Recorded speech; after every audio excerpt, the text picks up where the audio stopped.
সূরা ইখলাস বা কুল হুয়াল্লাহ সূরা মাত্র 3 বার পরে হাতের আঙ্গুলের গিরায় ফু দিলে কি হবে? এটা শুধু আমল নয়, এটা একটা জাদু। যে জাদুর দ্বারা আপনি যাকে চান তাকে কানদেরে ঘোরাইতে পারবেন, আপনার বাধ্য করতে পারবেন, বশ করে নিতে পারবেন। তো এই চমৎকার আমলটি শুধু কুল হুয়াল্লাহ সূরা জানলে সবাই করতে পারবে, নিয়মটা জানলে চলবে। তো আজকে ভিডিওতে এই চমৎকার আমলটি কখন করতে হবে, কোন নিয়মে করতে হবে সব কিছু জানাবো। অনুরোধ করব ভিডিওটা খুবই ছোট হবে, সম্পূর্ণ নিয়ম জানতে ভিডিওটি শেষ পর্যন্ত দেখুন। সম্মানিত দিনী ভাই বোন, আপনি যদি আমাদের চ্যানেলে নতুন এসে থাকেন দয়া করে চ্যানেলটি এখনই সাবস্ক্রাইব করে রাখুন, যাতে এমন সুন্দর সুন্দর নতুন ভিডিও সবার আগে আপনার মোবাইলে চলে যায়। তো চলুন এই চমৎকার আমলটি সম্পর্কে আপনাদেরকে জানিয়ে দিই।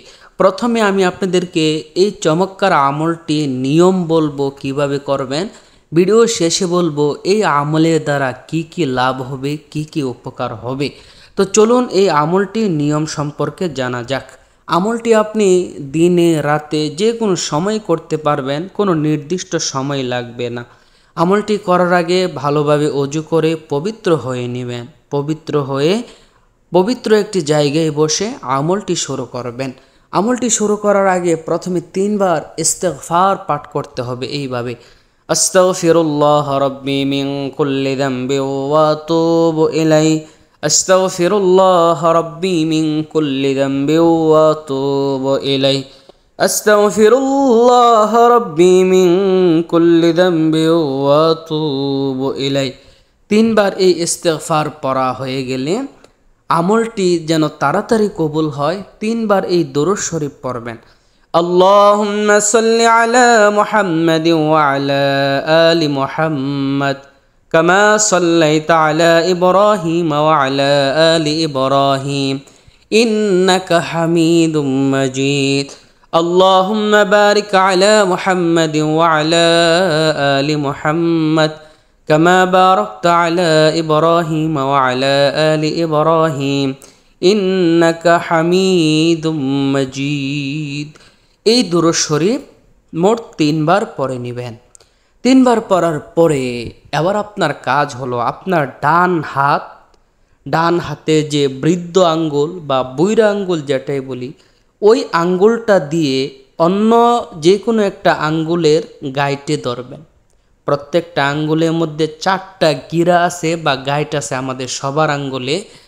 ডান হাতের বৃদ্ধ আঙ্গুল দিয়ে বাকি 4 আঙ্গুলে যে কোনো একটা আঙ্গুলের গিরাই ধরবেন, চাপ দিয়ে ধরে এইভাবে সূরা ইখলাস পড়বেন: আউযু বিল্লাহি মিনাশ শাইতানির রাজিম, বিসমিল্লাহির রহমানির রহিম, কুল হুয়াল্লাহু আহাদ, আল্লাহুস সামাদ, লাম ইয়ালিদ ওয়া লাম ইউলাদ ওয়া লাম ইয়াকুল লাহু কুফুয়ান আহাদ। এইভাবে আউযু বিল্লাহ বিসমিল্লাহ সহ সহি শুদ্ধভাবে সূরা ইখলাস পড়বেন। যেখানে আপনি ধরেছেন সেখানে একটা ফু দিবেন। ফু দিয়ে আবার পরের গাইটে ধরবেন, বৃদ্ধ আঙ্গুল দিয়ে পরের গাইটে ধরে আবার এইভাবে সূরা ইখলাস পড়বেন। পড়া শেষ হলে আবার একটা ফু দিবেন। এইভাবে 3 বার সূরা ইখলাস পড়ে আঙ্গুলের 3টা গাইটে 3টা ফু দিবেন। সর্বশেষ এই দুরূদ শরীফ পড়বেন: সাল্লাল্লাহু আলাইহি ওয়াসাল্লাম, সাল্লাল্লাহু আলাইহি ওয়াসাল্লাম, সাল্লাল্লাহু আলাইহি ওয়াসাল্লাম। এইভাবে আমলটি সম্পূর্ণ করবেন। আরেকটি গুরুত্বপূর্ণ কাজ বাকি রয়ে গেছে, সেটা এখনই বলতেছি। এই আমল দ্বারা আপনি কি কি লাভ এবং উপকার হবে। সম্মানিত দিনী ভাই বোন, এই আমলটা একটা বশীকরণ আমল, কাউকে বশ করার আমল।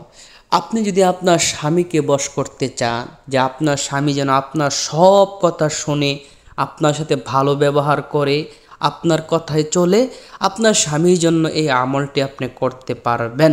তবে শর্ত হলো আমলটি যে সময় করবেন, আপনার যার জন্য করতেছেন তার কথা মনে মনে রাখবেন।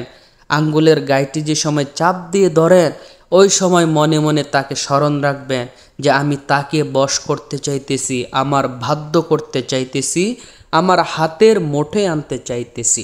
অথবা কোনো স্বামী যদি চায় তার স্ত্রী যেন তার কথার বাহিরে না চলে, তার কথা সব সময় শোনে, ওই সকল স্বামীরাও স্ত্রীর জন্য আমলটি করতে পারবেন। অথবা কোনো ছেলে কোনো মেয়েকে যদি পছন্দ করে ভালোবাসে, বা কোনো মেয়ে কোনো ছেলেকে পছন্দ করে ভালোবাসে, সে চায় যেন তার সব কথা সে শোনে, তারাও আমলটি করতে পারবে। বা যদি কোনো মা বাবা চায় যেন সন্তান তাদের কথা শোনে, তাদের কথার বাহিরে না চলে, ওই সকল মা বাবাও সন্তানের জন্য আমলটি করতে পারবেন।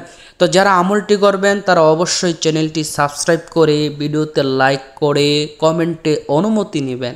যে কোনো আমলের পরিপূর্ণ ফলাফল পাইতে হলে আমলটা যিনি বর্ণনা করে তার থেকে অনুমতি নিতে হয়। তো সবাই কমেন্টে অনুমতি নেবেন। আমি আপনাদের জন্য বিশেষভাবে দোয়া করব যেন আপনাদের আমলটি আল্লাহ কবুল করেন নেই। এখনও যারা চ্যানেলটি সাবস্ক্রাইব করেননি অতি তাড়াতাড়ি সাবস্ক্রাইব করে ফেলুন, যাতে এমন চমৎকার চমৎকার ভিডিও প্রতিদিন আপনার মোবাইলে পৌঁছে যায়। ভিডিওটা একটা শেয়ার করবেন যাতে অন্য মানুষ জেনে উপকৃত হয়, তাহলে আল্লাহ তাআলা আপনাকে অসংখ্য সওয়াব দান করবে।